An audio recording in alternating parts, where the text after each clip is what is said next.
So before we get started on this video, I just wanted to say that I'm going to be doing our channel's first ever Q&A, question and answer video. It's either going to go up tomorrow or Wednesday, the day after.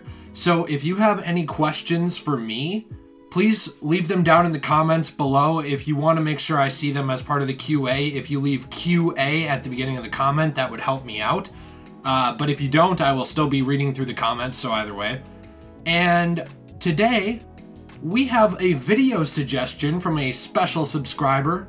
Ben Holm suggested, "Hey Degenerate J, how about a video about if WB did make a sequel to Arkham Knight, which 5 DC heroes would you like to see make an appearance in the game, not as an Easter egg?"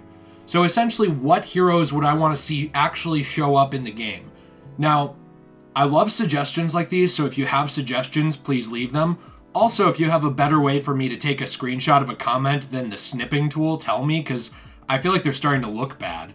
But the rules that I went through when coming up with this list in my head are, I wanted to pick heroes that I think would fit and work, who we've also seen hints at before. I think in a future video I could do some more that I would want to see that maybe don't actually pertain to that set of rules. But essentially, I didn't want to pick someone like Superman because I feel like if you introduce Superman to this story, you either need to raise the stakes so high that it doesn't feel like an Arkham game anymore, or you need to, go with something like the Justice League without, Superman just swooping in and saving the day. He would be able to defeat someone that might take Batman a little bit of time against fairly quickly if it's a normal person. So that's kind of why I wanted to look at it from that standpoint that didn't ruin the tactical aspect or the gameplay aspect of the games. So let's just jump right into it. The first one that I actually have here is one that I think everybody could guess coming from a mile away, a character that's been associated really heavily with Batman in the past couple years, and that's Green Arrow. So there's obviously a building in Founders Island that belongs to Queen Industries. That's like the first big Easter egg hint from Arkham Knight that, obviously he's in the game. Catwoman mentions a Queen Industries robbery that she commits, and there's even one of the Joker infected that's a member of the board of directors of Queen Industry. There's a lot of different references here. Jack Ryder makes a reference to the character. It's everywhere.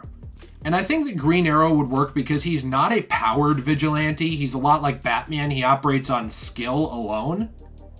And he could even be somebody who's playable, at least in challenge maps, since I'm starting to give up on the pipe dream of seeing more playable characters in the stories. But maybe we will. But I think that Green Arrow would really work because he could kind of play a little bit like Deathstroke did in Arkham Origins. Essentially, it's a similar playstyle to Batman, maybe go a little bit more into the ranged aspect without breaking the game, but allow that close quarters combat to work as well. The second one that I have is actually the Huntress. Now, there's a few different versions of the Huntress. One of them is Helena Wayne, which was technically Bruce Wayne's daughter from an alternate dimension. I think that's a little too complicated for Arkham. But the one that I want to go with is Helena Bertinelli. And this is really the version I'm familiar with from the DC animated universe. She was the daughter of a mafia crime boss. His name was Franco Bertinelli. She watched her mother and father get murdered by Stephen Mandragora when she was a child, and she sort of formed herself into a self-made vigilante. She's a lot like Batman in a lot of ways because of that, at least the DCAU version. So I think she would fit in fairly well. Again, with the gameplay style, it's not something that would break the game. She'd be able to have sort of the same capabilities as Batman, probably less gadgets, but be a little more flexible. So kind of a cross between Batman and Catwoman, how they play, could be sort of how the Huntress plays. There's also a reference to her in the game already on a message that's seen on Oracle's computer at the base of the clock tower, and it also has a Birds of Prey background. So we already have confirmation that this character exists in the Arkham universe. The third character I'd love to see is the Black Canary. The Black Canary is an interesting gal. She is very often tied to Oliver Queen. Dinah, she is a romantic interest of him, but also a character that stands very much on her own. A very flexible, gymnast type vigilante. She's able to take down a lot of enemies with her hand-to-hand combat skills. She's an insane fighter, very strong in that regard. Not as much into gadgetry, but where she lacks gadgetry is kind of replaced by her screaming ability. So essentially this is the thing that she's one of those characters that is powered that I think would work in the game, because I think you could sort of build up to the scream with the combo meter essentially. Like how Batman has an instant takedown with the combo meter when you hit a certain count. So you could kind of build up to Black Canary's scream ability, be able to get it off, and then move on from there. She's also referenced in the Black Canary Club, which is in Arkham Knight, actually in the city. You can see it. It's very lit up. It's not hidden at all. And that's one reference to her. Another reference to her that's not mentioned as much is actually on the same computer that we see the Huntress messages on. Now, she's referenced as BC in that, which is obviously Black Canary. They're not talking about the Bible. And during the whole Scarecrow incident, she's actually watching over the evacuation camps. They're dealing with stuff out on the mainland. That's why we don't see them in the game. Another reason probably is game design, but she is someone I think would work well with this sort of game. The fourth one we have is Zatanna. This is a bit more of a difficult one, but one that I think would work. Zatanna Zatara. She is a magician. She was actually referenced back in Arkham Origins as well. She was set to perform at the My Alibi nightclub in the Coventry on New Year's Eve. She never showed up, obviously, and I think a lot of that's because of the events of the game along with the weather.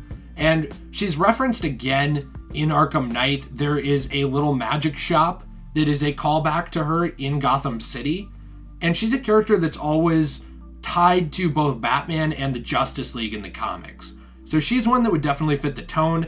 I think that she is on the level with magic where it could make for an interesting gameplay mechanic without being insane.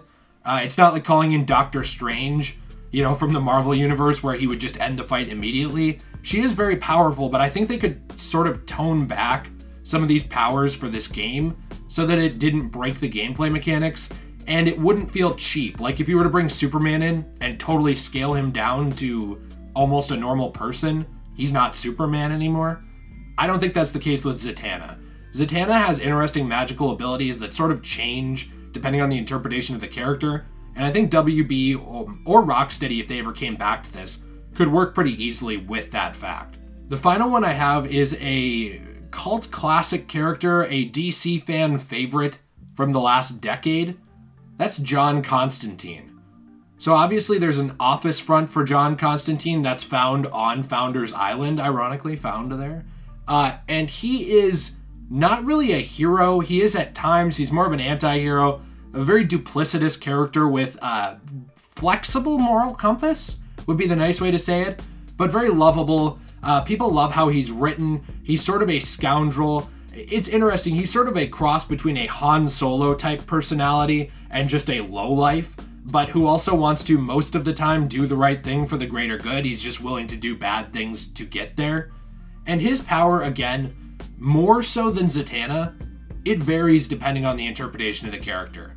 Now, John Constantine is more a character who's been shown borrowing magical abilities, from selling off items of extreme value to souls, etc., to get and borrow powers from the magical realm. So that's something where you could sort of just tone back his powers or scale them to wherever you want for a gameplay mechanic balance, along with having this idea of a character who doesn't have the black and white morals of Batman, but isn't evil. I think he could play very well off of Bruce's character, or whoever the character would be in the Arkham Knight sequel, if that's the game that will be made. So hey, I hope you enjoyed this list. Let me know what you think in the comments down below. Are there other characters you'd love to see show up in the next Batman Arkham game? What are your thoughts? Do you still think this will be an Arkham Knight sequel or an Arkham Origins sequel? And finally, if you have any questions that you want answered for the QA, definitely leave them in the comments down below with QA in front of it. That helps me out a lot. Don't forget to follow me over on Twitter at twitter.com/DegenerateJ. Links, as always, are in the description down below. And I'll be seeing you in the next one. Have an awesome day. Stay shway.